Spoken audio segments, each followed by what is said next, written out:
Excuse me. So we're going to start with the first person who sent their essay, Ibrahimovic.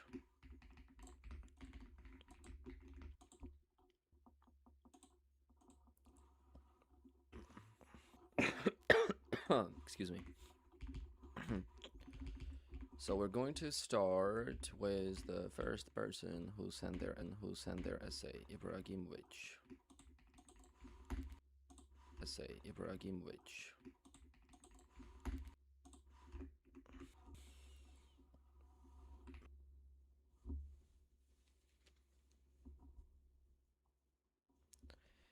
Yeah, let's go. Let's do it.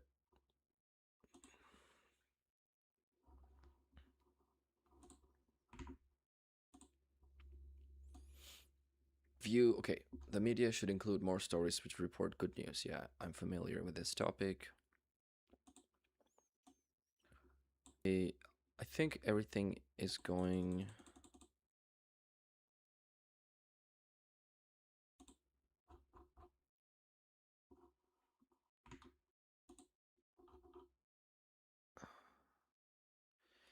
Yeah, is everything okay about the stream so far? I mean, can you hear me? Can you see me? Can you see my screen?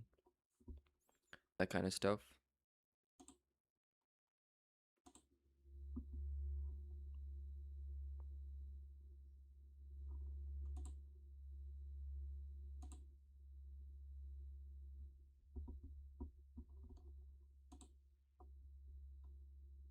Say Ibrahimovic. Yeah, I'm pretty sure everything is okay. All right, let's start with the introduction. There's a view that media outlets should place greater emphasis on reporting positive news. While this approach is not without certain benefits, I completely disagree with this statement. As such, a shift could have negative consequences for both the media and the public. Yeah, I don't know if this part is correct. Oh, wait. I'm sorry. Such a shift. Just say this shift, bro. Yeah, as this shift change, you mean, yeah? It's wise to acknowledge the advantages that reporting good news can bring. Chief among these is the improvement of public mental health. Negative news has long been associated with feelings of anxiety and fear. By contrast, positive reporting tends to boost emotional well-being and optimism, both of which contribute to better mental health among the general public. For instance, during the COVID-19 pandemic, constant exposure to distressing reports led to widespread fear and hopelessness, whereas storing highlighting recoveries and successful treatments provided reassurance, enabling millions of people to remain mentally resilient. I forgot to do one thing. I forgot to put this through a AI test. If your work is aided by AI, even if it's not 100% created by AI, it's just even if it's aided by. So Quillbot AI detector.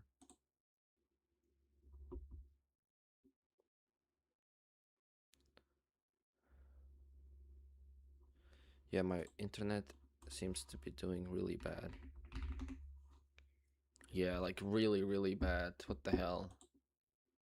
What's wrong with my internet provider, huh? I pay them so much money.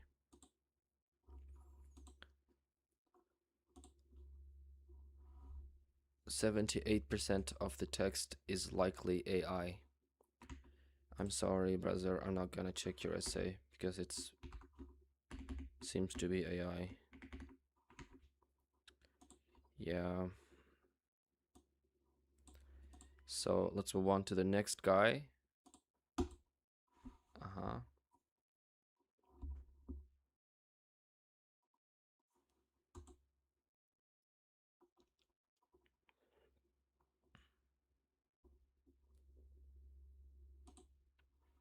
Hey. So the next guy is Akram John Pardaboyev, but I've checked his essay before. Ahmad Beg, the same thing. Okay, Sirun. Let's look at Sirun's task 1 report. But detect AI again.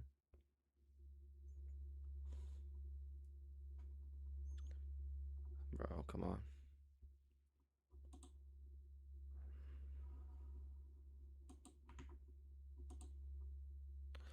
40% of the text is likely AI. Yeah. Produced a figure that then increased marginally. Afterwards, the growth accelerated with the output reaching a chart high of 350. Sawn wood production witnessed an uninterrupted fall. The figure with pulp also fell with this dramatically, starting at about this. Production decreased roughly. Okay.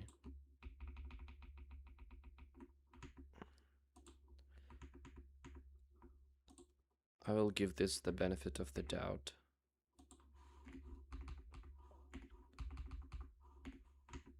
So it's a line graph.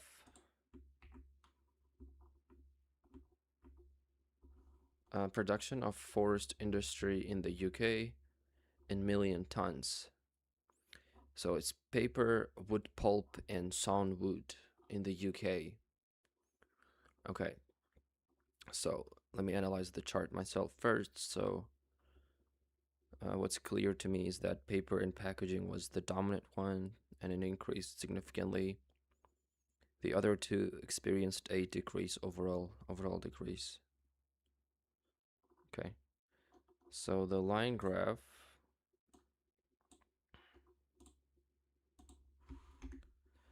shows the changes in the production of three products: paper, excuse me. Overall, the production of paper and packaging followed an upward trend, maintaining the highest figures throughout the period. In contrast, sawnwood and wood pulp experienced declines in outputs, with the latter eventually overtaking the former by the end of the period. Yeah, I like that. Very nice. I love the introduction and overview. It's really good. So, paper and packaging dominated the forest industry in the UK.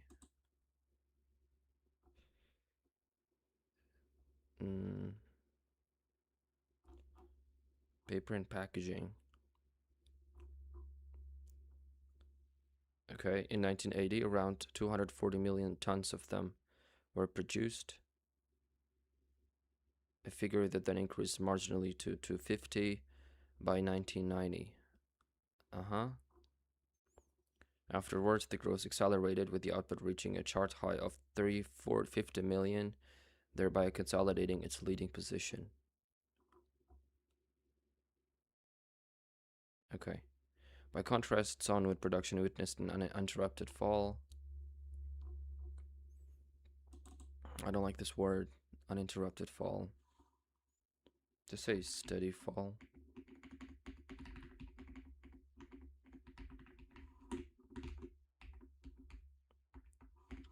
The figure declined consistently from 200 million in 1980 to about 130 million in 2000, dropping from second place to the lowest among the three products.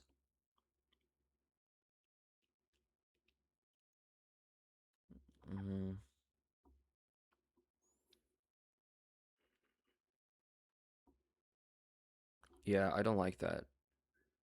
No way.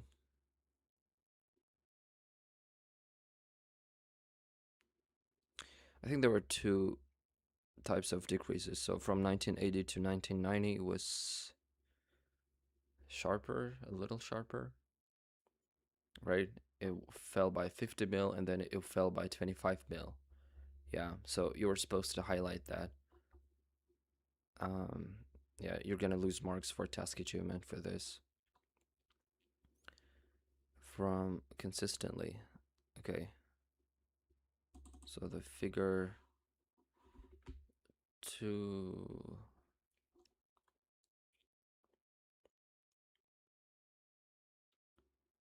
So, okay, so first it increased a sharp increase and then a slower increase.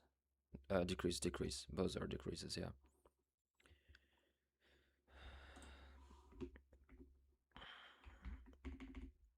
not fully, not detailed enough, I guess. Wood pulp was also fell, but less dramatically. Starting at about 170 million, production decreased to roughly this to 1990 over the next decade. However, it staged a slight recovery, closing the period at around 160 million tons. Stage a recovery. It's my first time coming across this collocation.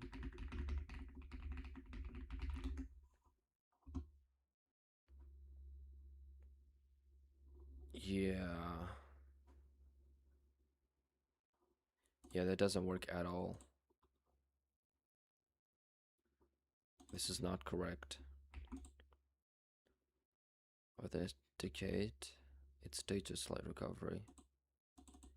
It showed a slight recovery, closing the period at around 160 million tons. Okay. I would say this is going to get 7 for task achievement. Could be 8 as well, to be honest. Yeah, the only problem in task achievement is the second body paragraph. Let's just say 8 for the CC. Vocab.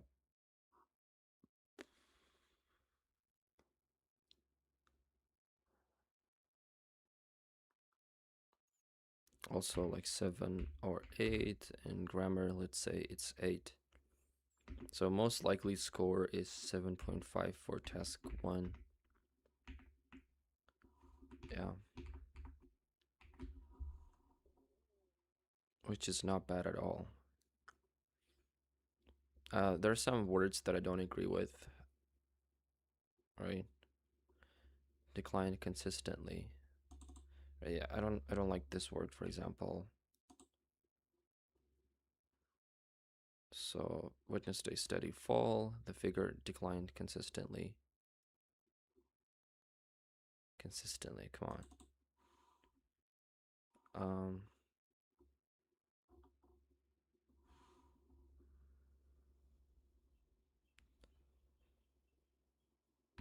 Let's say sharply from 200 to 150.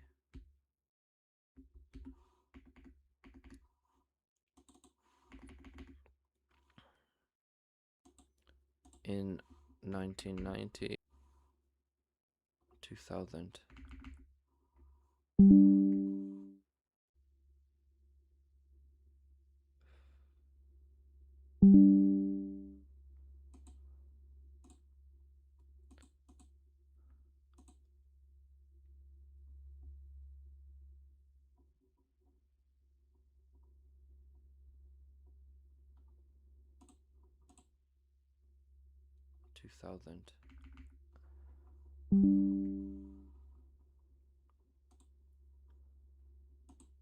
Okay, the stream is alive.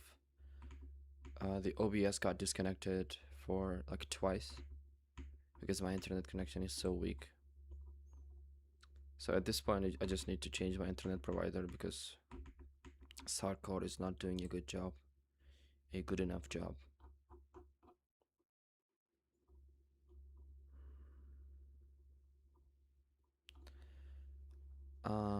And more slowly thereafter too.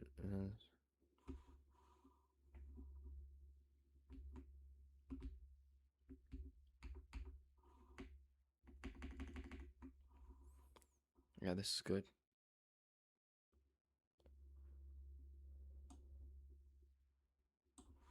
I changed this part a little bit.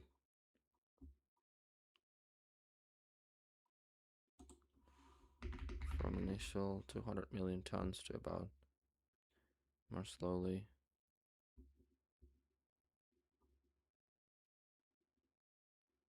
By 2000. Yeah, okay. That's it.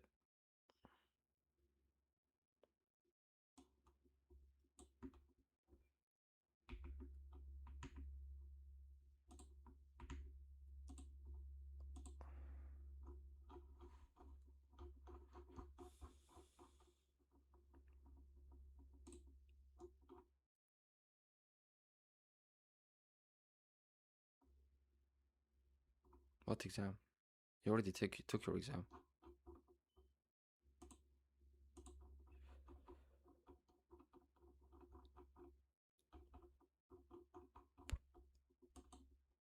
Forward to the channel.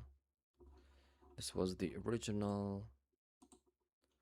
And the score is like something like this.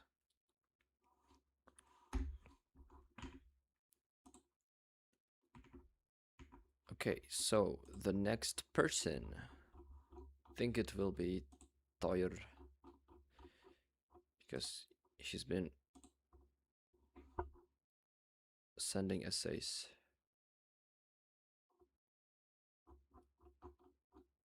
for a while now.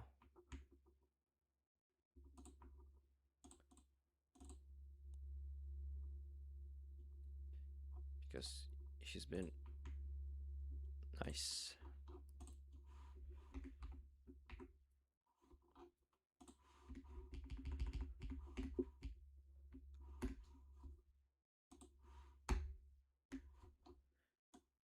Call me crazy, but this looks very underlength to me. Yeah, it's only 230 words. That's not good, Toyer. And that makes me want to check for AI. It's 100% AI, so I'm sorry, guys. I'm not gonna check it. Toyer, you're supposed to send the original version of your essay, not the AI enhanced or AI corrected one. Let's go up if there are people whose essays I haven't looked at yet.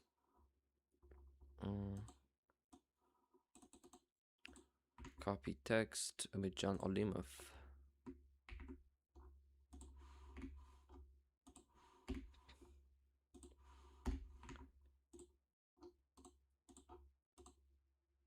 Forward Niners zone.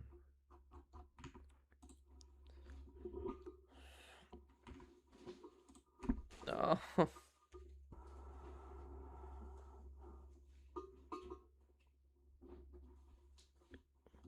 My lighting fell. Huh. Okay, what was I doing? I was checking essays, huh?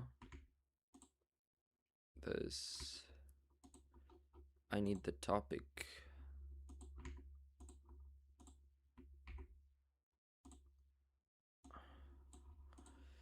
To promote their products, some people think it has a negative impact on sports. To what extent do you agree or disagree?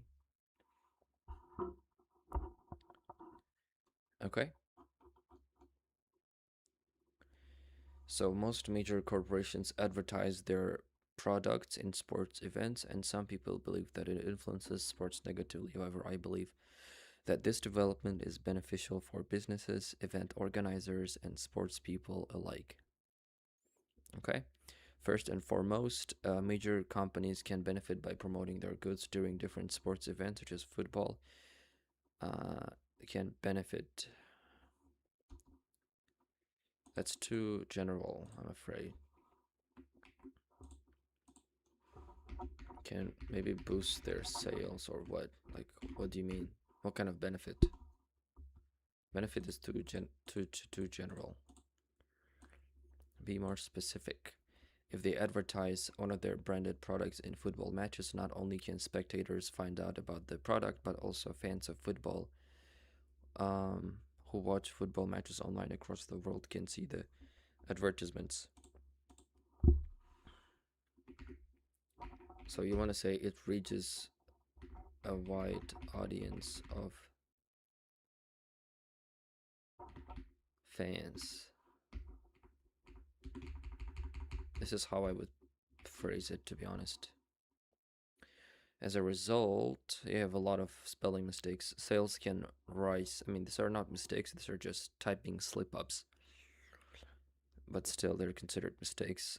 Sales can rise, probably bringing huge sums of profit for the owners of the products. Sales can increase, so as a result, sales can rise. Take Coca-Cola as an example, which often promotes as refreshments during football games. No, that's not correct. And substantial amounts of income. Okay. Organizers of the sports games can also gain an edge by allowing major companies to advertise their products. This is because when companies promote their goods, they usually pay a great deal of money. Once sports events organizers receive such a huge amount of money, they can use it to improve playground facilities such as seats or other equipment, which can enhance the overall satisfaction of the visitor. Additionally, with this money, sports people can also receive higher salaries, which can encourage them to dedicate more energy and time to improve their chances of victory in the game. In conclusion, considering the advantages that companies, sports organizers, blah blah blah, it's gonna be 7.5. So good task response and good CC. However, not the language is not ideal at all. It's not natural. A lot of awkward collocations and unnatural wording. Yeah, that's what I would say.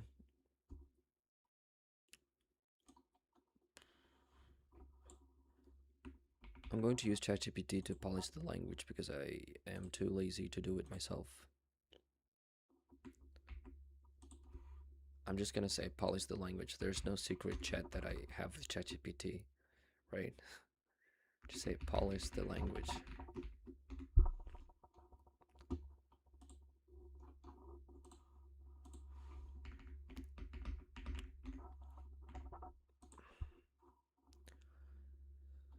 And some people believe that this affects sports negatively.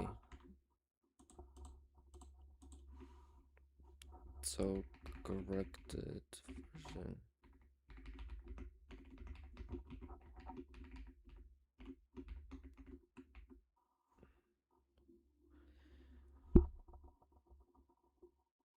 For businesses, okay, first and foremost, large companies can feel benefit by running their products during major sporting events such as football matches. When opponent products during the game, it's seen not only by spectators, but also millions of football fans watching podcasts worldwide as a result. Reach a vast global audience, which often leads to increased sales and special profits. A clear example with drink-related beverages, thereby strengthening brand recognition and generating enormous revenue.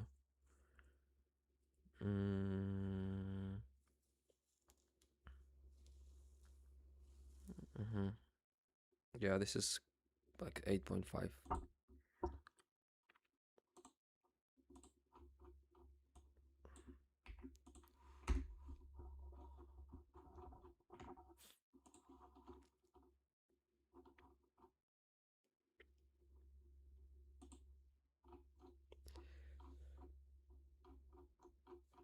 So I'll do one more.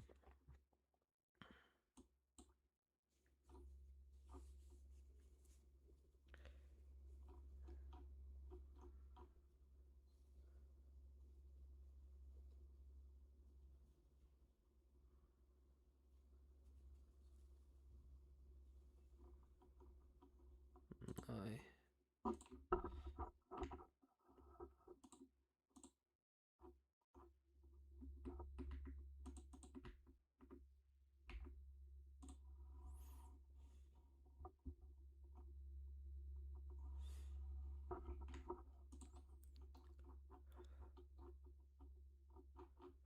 Okay, we'll do Sadriv and then we'll also do Big Muhammad, but why am I not doing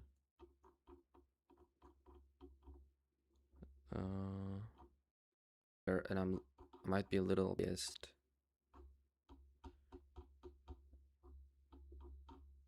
But that's life, I guess.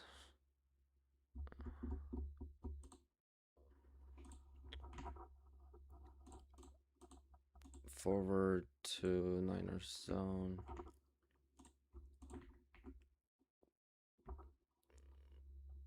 And also here.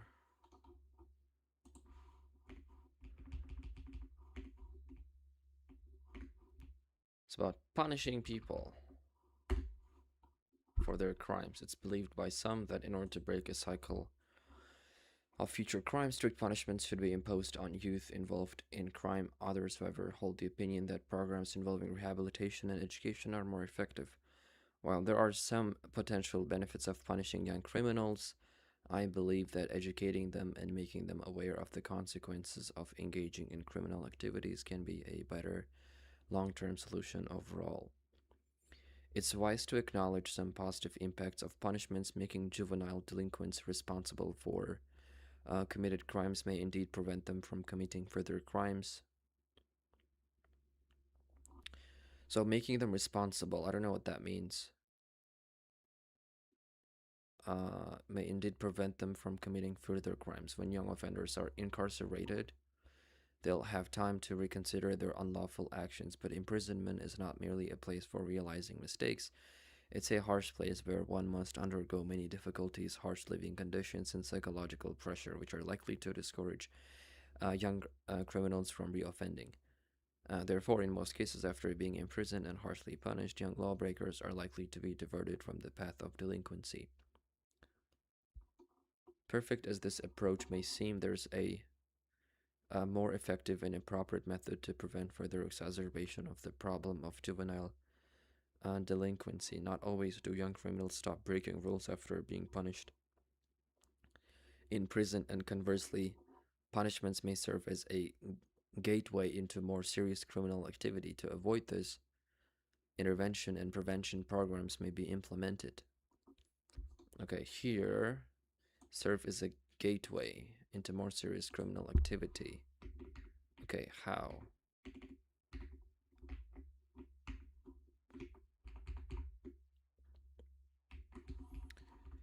Yeah, this loses you some point for task response. You didn't fully explain your idea.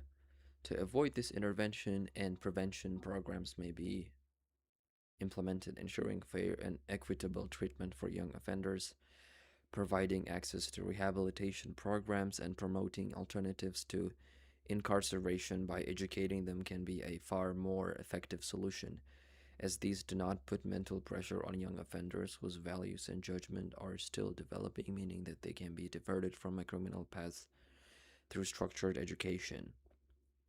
It becomes possible to address the root causes of delinquency and reduce the likelihood of recidivism. In conclusion, while I admit that difficulties young criminals face during the punishment might prevent them from reoffending, it can also worsen the situation by introducing minors involved in crime to the larger groups of criminals. For this reason, I firmly believe that providing access to rehabilitation programs and promoting alternatives to harsh punishments are likely to stop the surge in juvenile delinquency in the long run. Okay, so it's going to be band 8. Task response isn't perfect. That's why it's not 9. Like, I would like to see more examples for task response and like more explanation in some parts. CC, the same thing. Uh, Vocabulary and grammar, you're trying way too hard. Some of the collocations are not very natural. And yeah, overall, a very decent job. However, I don't agree with your style of writing. I think it's much better to focus on idea development and use simpler and clearer language.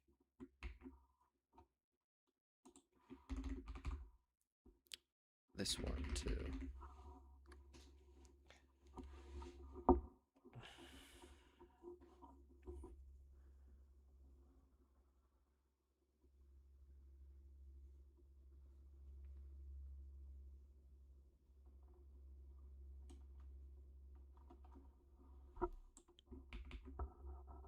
Okay, so this gets an 8.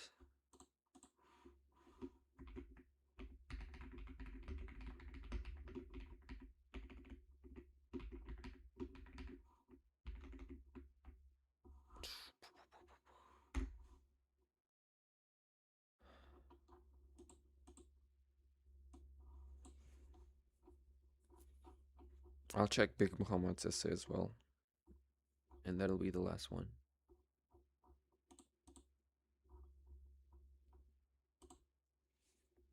First, I'll put it through the test. It's 100% human written. Nice. So Niner Zone. Um,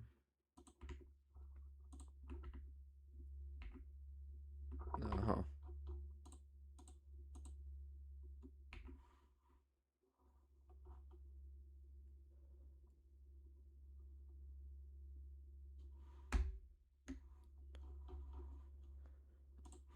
Do the advantages of working and studying abroad outweigh the disadvantages? She's my student and we did this in class.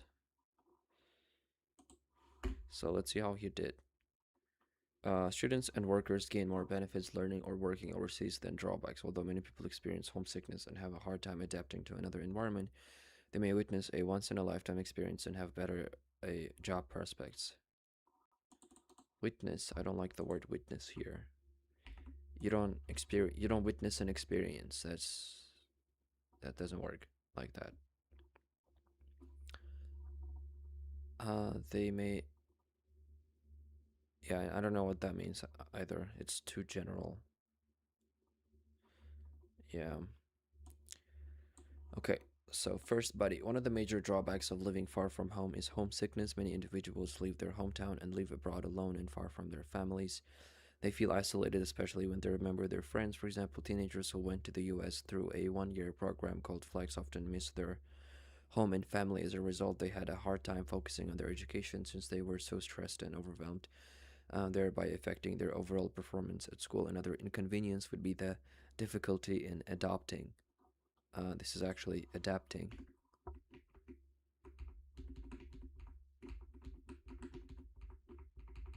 Okay, whatever. Some people have never been away from home, but due to their work, they had to visit other countries. The first thing they will have problems with is the language barrier. It might be difficult for them to understand foreign partners while having formal conversations, and there might be no one to support them during these conversations. All these drawbacks may end up resulting in the loss of a job position. Despite all these hardships, living overseas offers several advantages, one of which is social life.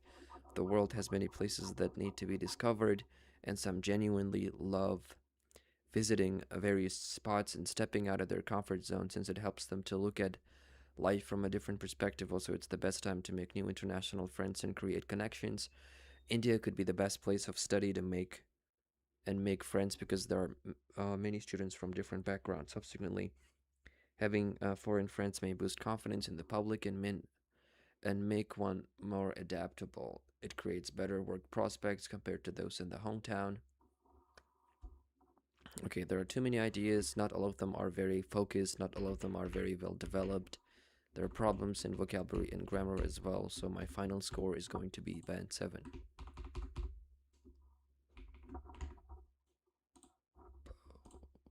This one.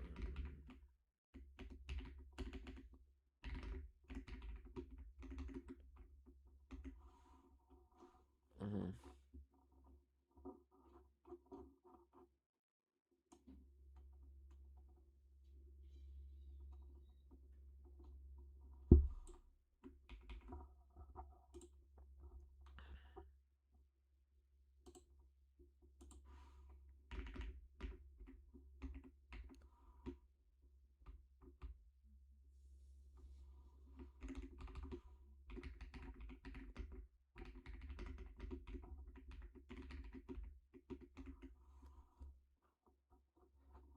Mm,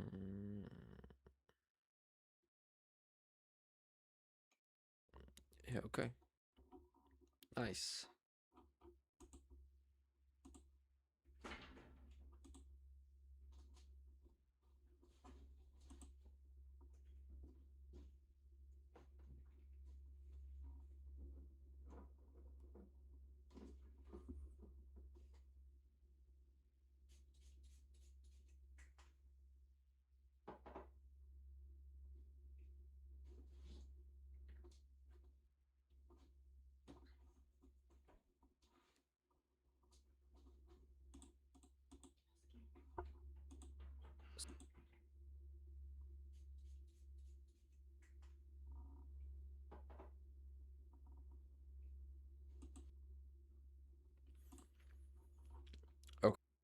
I think I'm gonna do some reading and then some writing and then maybe some speaking.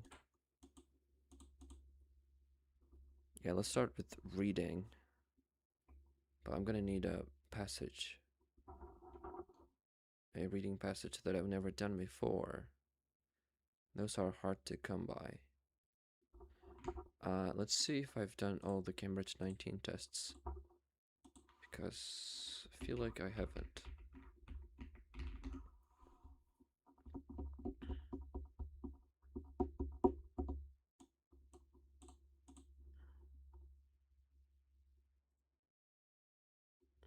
Cambridge 19, let's look at the reading. Passage 2. Hey, passage 2? Move on, bro. Shut up. Misinformation. Yeah, I swear I haven't done this. Okay, I could do passage. I think I've done passage 2, but a long time ago, so I don't really remember the answers. Passage 1, maybe. So I'll do passage 2 and passage 3. I'll walk through you my thought process. Okay, let me set this up in OBS first. So window capture, we're going to remove that and add another one. It's browser capture, well, it's window capture. Jump into, it's so smelly. All right, there you go. And I am back as well.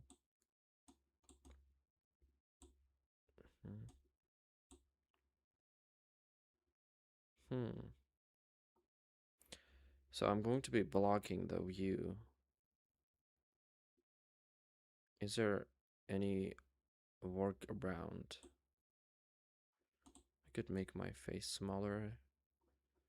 I'm pretty sure that's not why you're here to see me. Haha.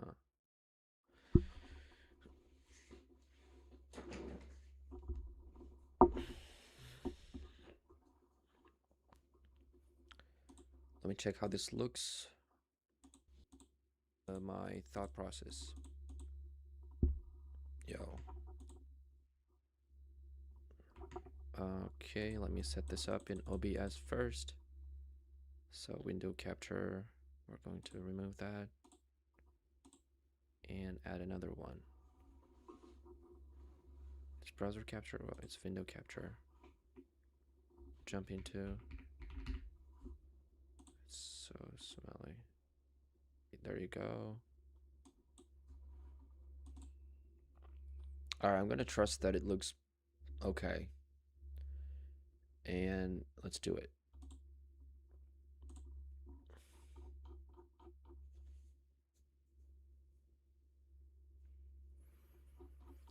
I'm not gonna set a timer this time because I already proved that I can do it really fast if I want to. So I'm just gonna take my sweet time with this one and really explain how, like, what I'm paying attention to and how I'm finding the answers.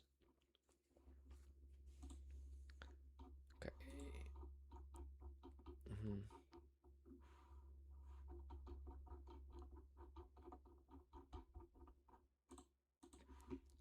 I am doing a reading walk.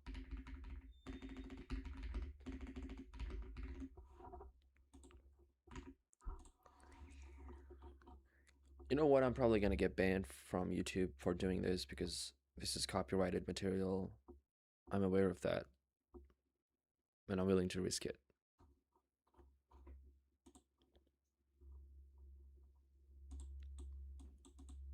And I am back as well. Reading walk.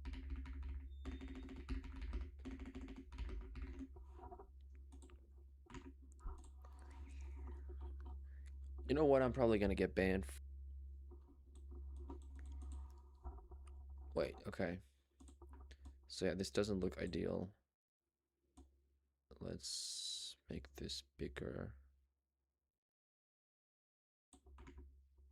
Uh,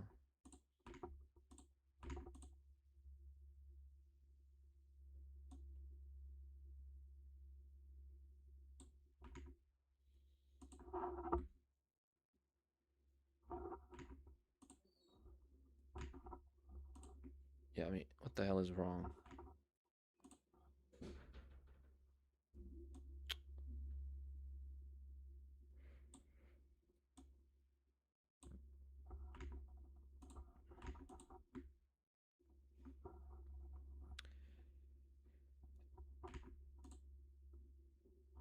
It's whatever. Let's do it. It's boom. Okay. Let's get this. Let's get this. So, IELTS reading passage 2. In passage 2, I have a very special strategy that always helps me finish the passage really fast. It's concerning these question types. So I'm lucky that we have 6 of them in passage 2, but I'm literally going to spend 3 minutes on them. And the strategy is, and I've shared this before on this channel, it is to ignore these first. So the biggest mistake IELTS candidates make in passage 2 is they try to find the answers for these question types, for these questions first, or they try to do all the question types at the same time, and that ends up costing them a lot of energy and time. So to avoid this, I mean, the problem with these questions is that they are scattered throughout the text and they don't follow any particular order. And that's why I think it's smarter to leave them, to save them for last, right? So I'm not even gonna look at the questions. I'm not gonna read them. I'll start with the multiple choice. And with multiple choice, I specifically look for location keywords. So I don't read the options. I only read the question and look for the location keyword. So my first task with every question is to first find where it is located in the text. So which two of the following statements does the writer make about inhabitants of the Mediterranean region in the ancient world? So I have potentially multiple keywords. So ancient world is going to be the main one, and then inhabitants, Mediterranean region. Let's see. I think it's in the first body. Mm,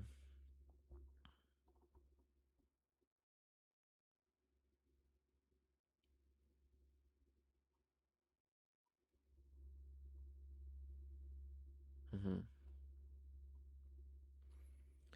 And ancient Greece. So just to, you know, delineate the boundaries of the questions because they're supposed to follow order.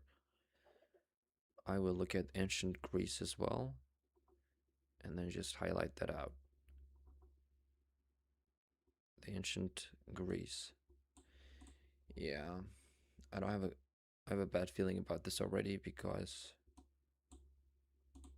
I have to read a lot, I think, just to find the answers.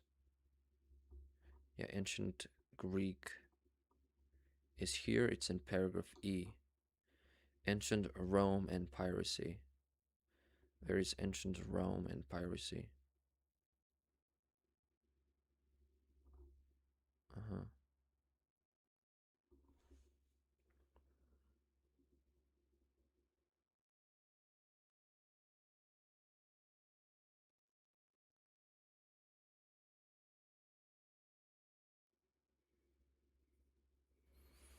I changed my mind. I'll start with these questions first. Clear. Okay. Um, yeah, because I feel like this comes first. Yet from the first to third millennium, before these swashbucklers began spreading fear across the Caribbean, prowled the Mediterranean, raiding merchant ships and threatening vital trade routes. Unchanged for thousands of years. Okay, never mind. Yeah, I'm a little lost here, but that's all good. Yeah, so we'll stick to the original plan, original game plan, and start with 20 and 21. So piracy in Mediterranean is first recorded in ancient Egypt during the reign of whatever. It's reasonable to assume it predated this powerful civilization. This is partly due to the great importance the Mediterranean held at the time, and partly due to its geography. Is predominantly fertile, so some parts are rugged and hilly, even mountainous or mountainous, whatever. In the ancient times, finally, ancient times, there you go. This was the location keyword I was looking for. The inhabitants of these areas relied heavily. Okay, the inhabitants as well. Nice, nice, nice. On marine resources, including fish and salt. Okay, so that's one thing that I should remember. So the people, they needed fish and salt. Most had their own boats, possessed good seafaring skills, and okay, so they had their boats, they had good navigation skills and unsurpassed knowledge of the local coastline and sailing routes. Thus, it's not surprising that during hardships, these men turned to piracy. Huh. They didn't use stolen vessels. This is false. Another thing about multiple choice questions is each option should be treated as a true, false, not given question because it's literally the same thing. And you're supposed to find only the true answer. So the first one here is false. They managed to escape capture by the authorities because they knew the area so well. I haven't read this part yet. So let me continue reading. Providing places for them to hide their boats and strike undetected before the invention. Ships could not easily cross open water. In the ancient world, most were restricted to a few well-known navigable routes that followed the coastline. Caught in a trap, slow merchant ship laden with goods had no other option but to surrender. In addition, knowledge of the local area helped the pirates to avoid retaliation once a state fleet arrived. Yeah, in this part, I was looking for this. So they were able to escape the police, the state fleet, because of thanks to their knowledge. So yeah, B is true.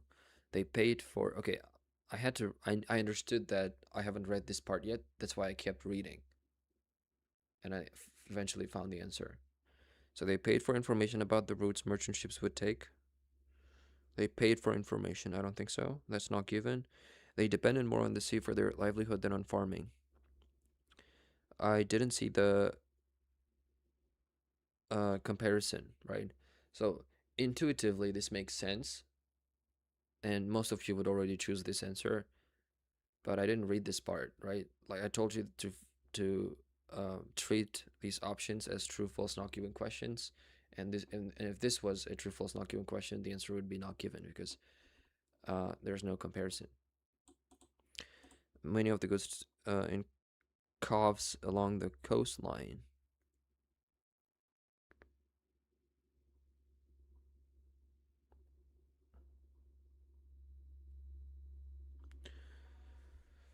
Hmm. Further benefited the pirates to hide their boats. So their boats, not the goods they snagged, they obtained. Yeah, it's naughty.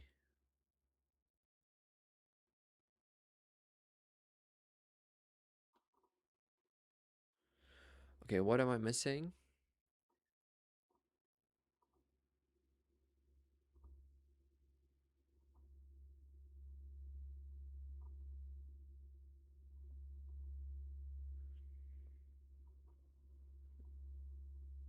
In numbers against their opponents, a pirate fleet would serve in the first wave of attack, preparing the way for the navy.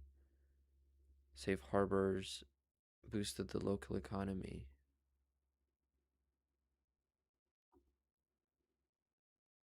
Their own boats. I don't understand. I can't find the second question. Second answer. They didn't use stolen vessels. They didn't pay for information, or we don't know If they paid for information, they depended more on the sea for their livelihood than on farming. Huh.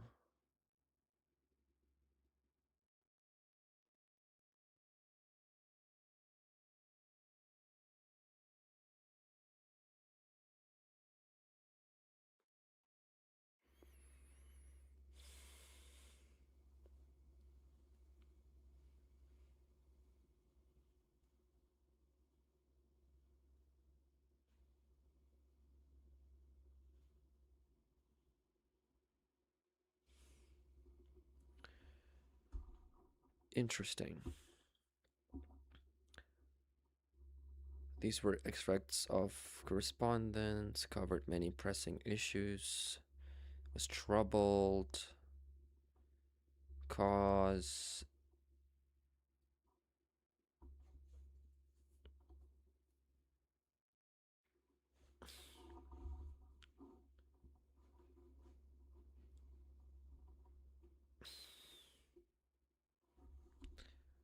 I'm gonna have to go with D, but I don't like it.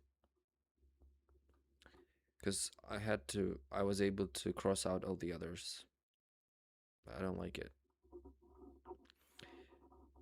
I don't like why the answer was not given clearly.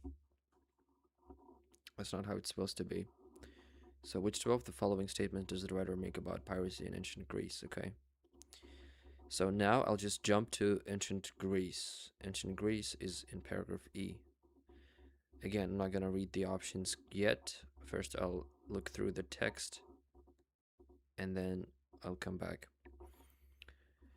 The ancient Greek world's experience of piracy was different. Power was land based. The ancient Greeks relied on the Mediterranean in all aspects of life, from trade to warfare.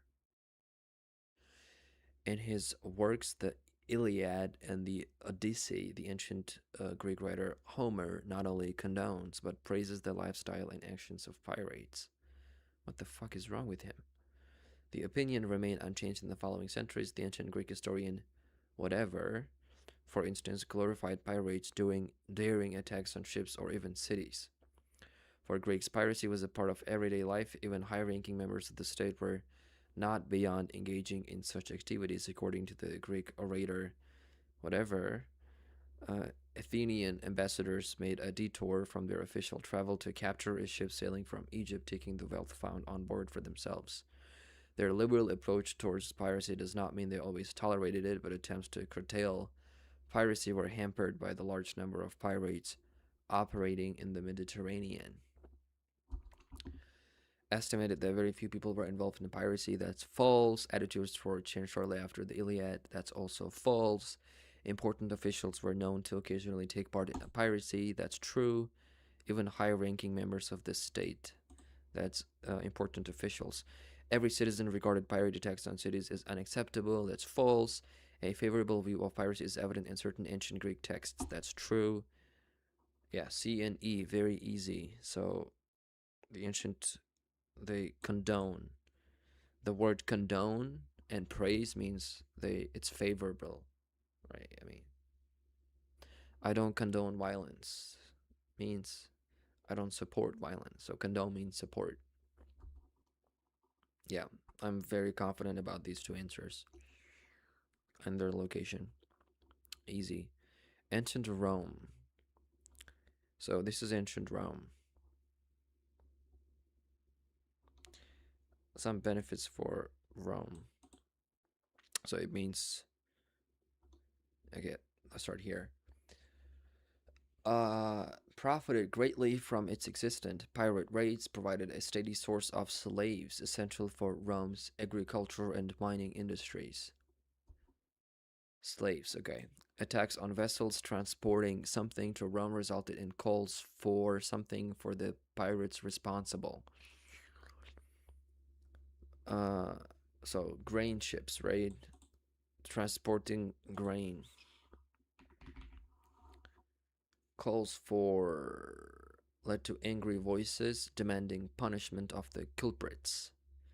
So pirates responsible is a synonym of culprit, culprit, whatever, and punishment. call for means demand or require. So as you can see, IELTS reading is all about paraphrase. If you know, yeah, so demand is paraphrased as call for, culprit is responsible pirate, result in, lead to, etc. Right? Every single thing is replaced with its synonym. Easy. So nevertheless, piracy continued, with some pirates demanding a something for the return of the Roman officials they captured. Okay, okay, okay. Demanding a price. That's my uh, that's my prediction. But the answer is going to be a ransom. Kidnapped prominent dignitaries. So dignitary is the Roman officials, and they kidnapped them. Kidnap means capture, and ransom is the answer. So ransom is the money or reward that you give for someone, for them to release the kidnapped person. Okay, it's ransom. I want to listen to music. I'm getting bored.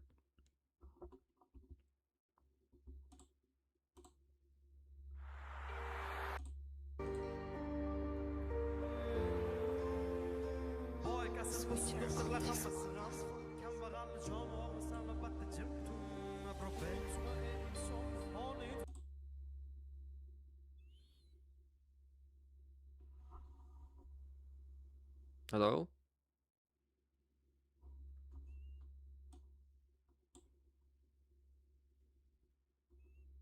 Yeah, I think now you can't hear it.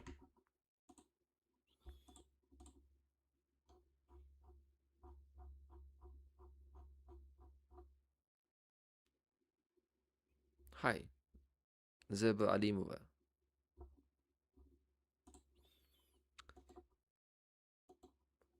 Yok insan kıymetli. Now, it should be easy. Denial of involvement in piracy.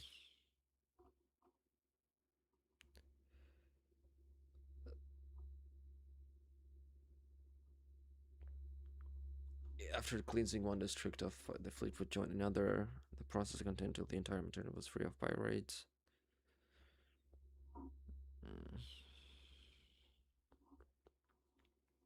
Denial. I don't remember reading about denial.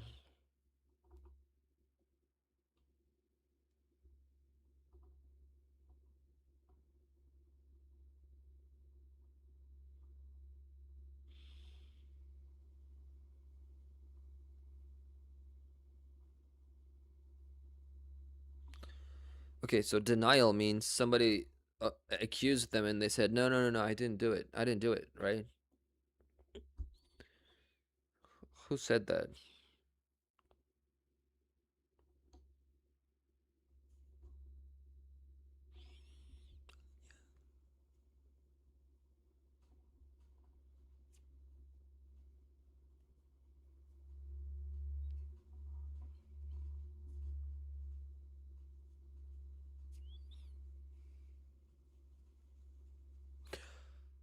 Oh, there you go.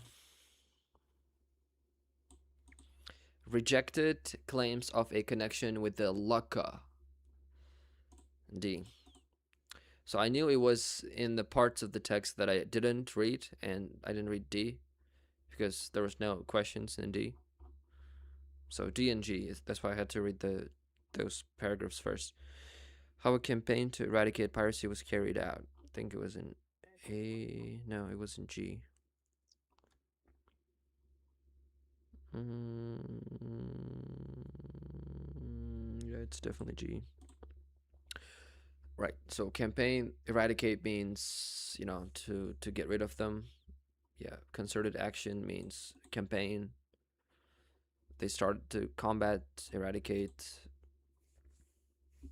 Easy.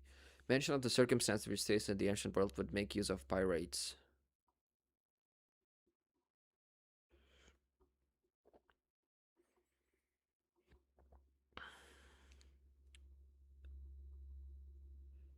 So we need ancient world. This is ancient world. Resort to services. So they use their services during wartime, save harbors, boosted local economy, right? To how people take commonly view pirates today.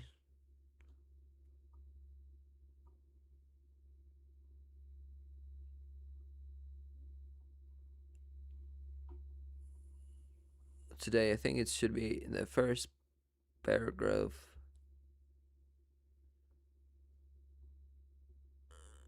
Yeah. Clear, bro. That's it. Yeah. So when they say today, it's either in the first paragraph or the last paragraph. Just a little tip for you guys. Like present or future are usually mentioned in the first or the last paragraph. Usually being the keyword, not always, usually. So an explanation of how some people were encouraged not to return to piracy.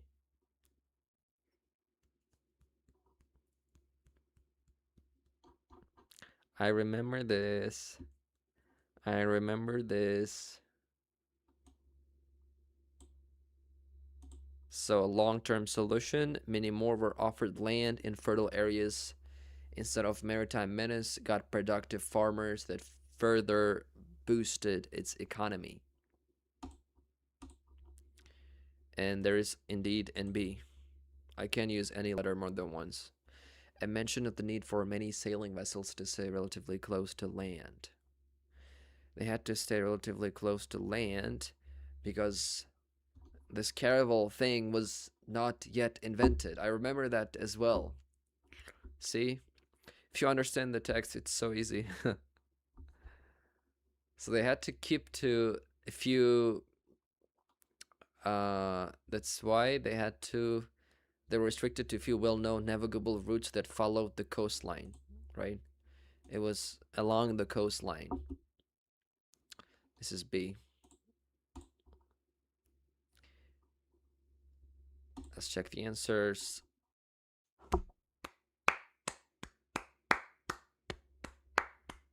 All correct. Easy. What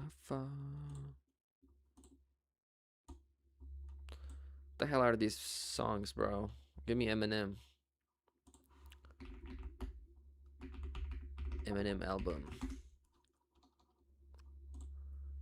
Marshall Mathers. Let's do it.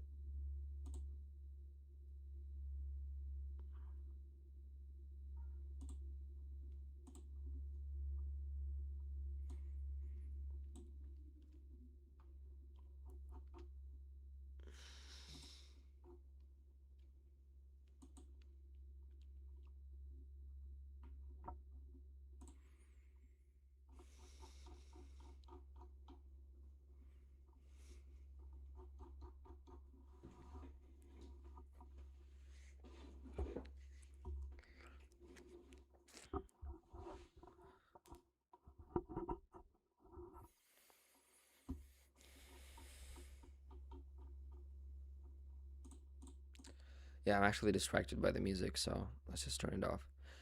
So the persistence and peril of misinformation. Brian Southwell looks at how human brains verify information and discusses some of the challenges of battling widespread falsehoods. I don't know why I read this. I usually don't. So passage 3 is very straightforward. You just start with the first question and finish with the last one because everything usually follows order. And that's exactly what I'm going to do. I'm going to look at the first body paragraph because that's where question 27 is. So misinformation, both deliberately promoted and accidentally shared, is perhaps an inevitable part of the world in which we live, but it's not a new problem. People likely have lied to one another for roughly as long as verbal communication has existed. Deceiving others can offer an opportunity to gain strategic advantage, to motivate others to action, or even to protect interpersonal bonds. Moreover, people inadvertently have been sharing inaccurate information with one another for thousands of years. Okay, so that's false, bro. That's false. It's not a recent phenomenon. Find it easy to identify misinformation. That's not given. Changes as it's passed from one person to another. That's also not given. There may be a number of reasons for the spread of misinformation. That's true. It could give you a strategic advantage to motivate others or to protect personal boundaries. These are several different reasons why people spread misinformation, aka lie. So, what does the writer say about the role of technology? Let's find out, shall we? Oops, wow. What a shocker. I didn't expect you there. It's right next. Wait. It's exactly the next paragraph, right? So, we currently live in an era in which technology enables information to reach large audiences distributed across the globe, and thus the potential for immediate and widespread effects from misinformation now looms larger than in the past. Yet the means to correct misinformation might over time be found in those same patterns of mass communication, of the facilitated spread of information. So they're just saying technology is doing it in a mass scale. It may at some point provide us with a solution to misinformation. Yes, that's the answer. Over time be found in those same patterns of mass communication. Yeah, this sentence. The means to correct misinformation means solution. Might means in the future. Those patterns means technology. But just to be safe, I'm going to read the other options as well. It could fundamentally alter the way in which people regard information. That's not true because it's not given. It has changed the way in which organizations use misinformation. There was nothing about organization. It has made it easier for people to check whether information is accurate. Has made it easier for people to check whether information is accurate. Again, not given, or actually even false. So answer is definitely 100% A. So the writer 100% A. So the writer, what are they doing in the fourth paragraph? So we're going to skip ahead of the fourth paragraph. So we're going to skip ahead of the third paragraph, right? This is the third paragraph. I don't care about it yet. So this is the fourth one. Actually, guys, I'm very thirsty. Let me go grab a drink real quick.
I don't have a cup, so I'm just gonna drink it from the bottle.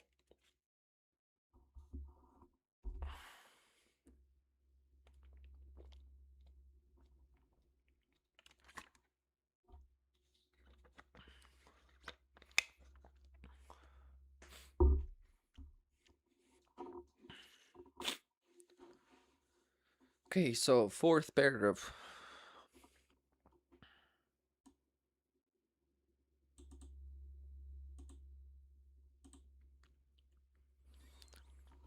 No. Control Z, bro. What the fuck? Anyway, I just accidentally cleared all my highlights, but that's okay.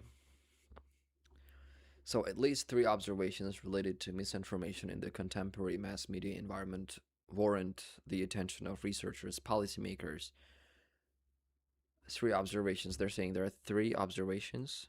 Interesting. And really, everyone who watches television, listens to the radio, or reads information online. First of all, people who encounter misinformation tend to believe it, at least initially.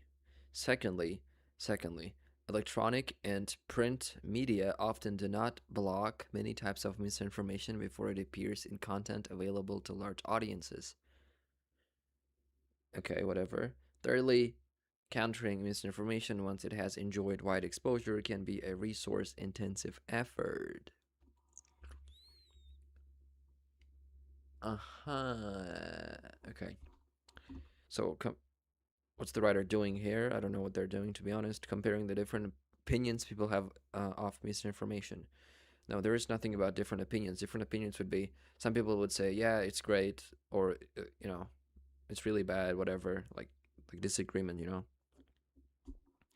There are no different opinions in this paragraph, explaining how the effects of misinformation have changed over time. So this is a comparison between past and present, and that's also not given. Outlining which issues connected with misinformation are significant today. That's it. That's three observations, three problems that warrant the attention of researchers and everyone, right? So three important problems. That's C, definitely. Describing the attitude of policymakers towards misinformation in the media. This is also a distractor. The word policymaker was used, but there's nothing about their attitude, right? Attitude. It's not given. Easy peasy. The answer is C.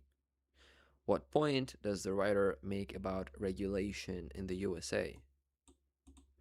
Okay, I'm going to look for USA and regulation. And I think this is it. Again, I had to skip ahead another body paragraph, but that's part of my protocol. I work on one question type at a time, I finish it, and then I move on to the next one. It saves a lot of time, and yeah, I don't have to be stressed out. I don't have to keep track of different questions, just focus on one question at a time. Very organized, very focused, very easy. Okay, so what point? What about our second observation that misinformation often can appear in electronic or print media without being preemptively blocked?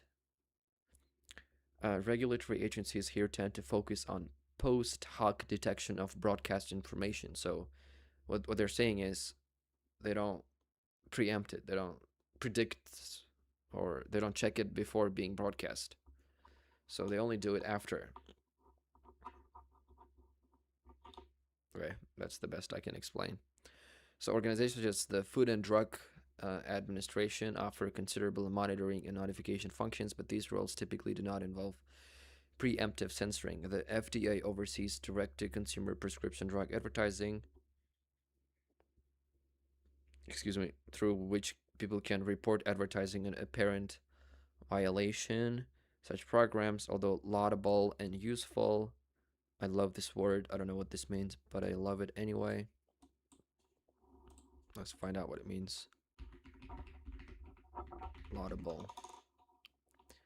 Deserving praise and commendation. Let's read some examples. With the recycling program is laudable. It means commendable. Yeah. Nice.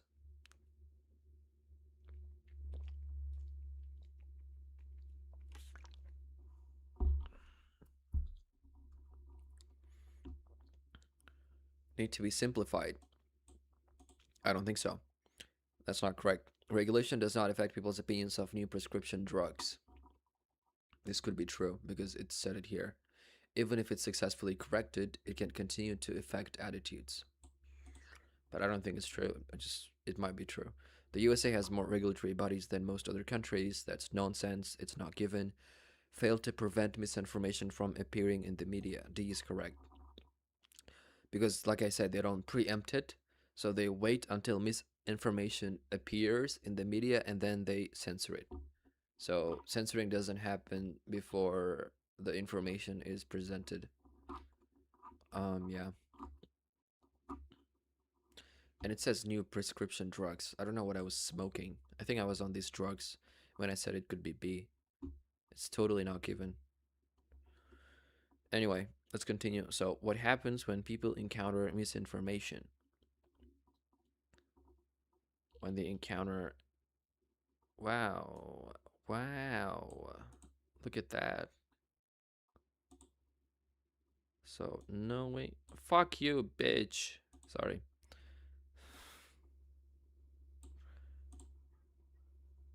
See? See?